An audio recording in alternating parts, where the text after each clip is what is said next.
एक महाराज कथा कह रहे थे। कथा के दौरान वो कुछ उन्होंने कहानी शुरू करी और वो कुछ चमत्कार के बारे में कह रहे थे कि चमत्कार होते हैं, चमत्कार इस तरह से होते हैं। तो वो कथा सुन के मैं आश्चर्य पड़ गया कि उनकी कथा में हमारे बीजेएमसी फाइनल सेमेस्टर के सारे स्टूडेंट्स के नाम आ गए। धन्यवाद सर। कथा कुछ इस प्रकार से थी। भारत देश में अनिरुद्ध उदय सिंह नाम के एक राजा हुए। वाह क्या बात। कावेरी नदी के तट पर उनका राज्य गुलजार था। ओहो। राजा ने अपने राज्य का काफी विकास कराया था।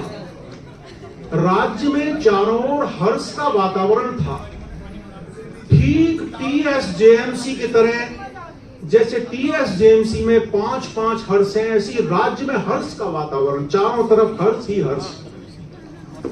लेकिन राजा संतान न होने से कुछ उदासीन थे। इस पर राजा ने अपने राज पुरोहित पंडित अर्पितानंद से सलाह ली।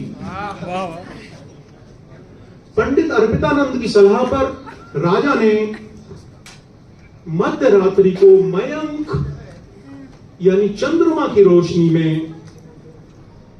पूर्व और पश्चिम दिशा की देवियों, देवी अनुष्का और देवी जयशिका के मंदिर में कलश की स्थापना करके यज्ञ किया। कुछ समय के उपरांत महारानी को पुत्र रत्न की प्राप्ति हुई जी।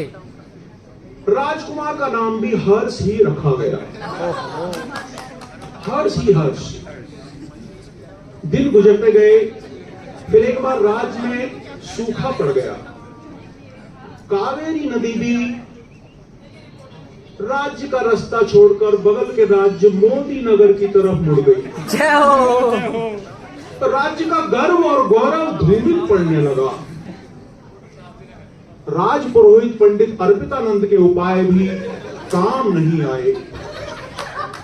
तब पंडित अर्पितानंद हिमालय गए और वहां से अपने गुरु पंडित वंशानंद को लेकर पधारे।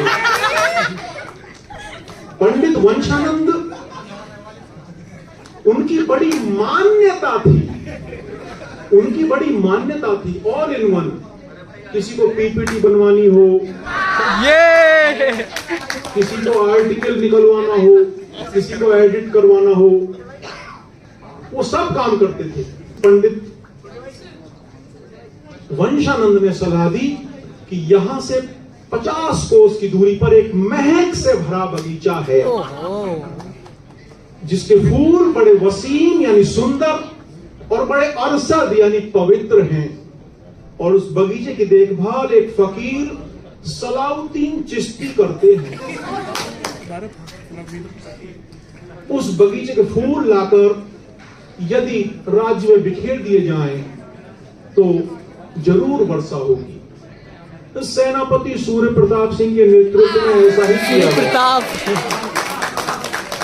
आकाश में बादल छाए और घनघोर वर्षा होने लगी और राज्य में फिर से हर्ष ही हर्ष फैल गया।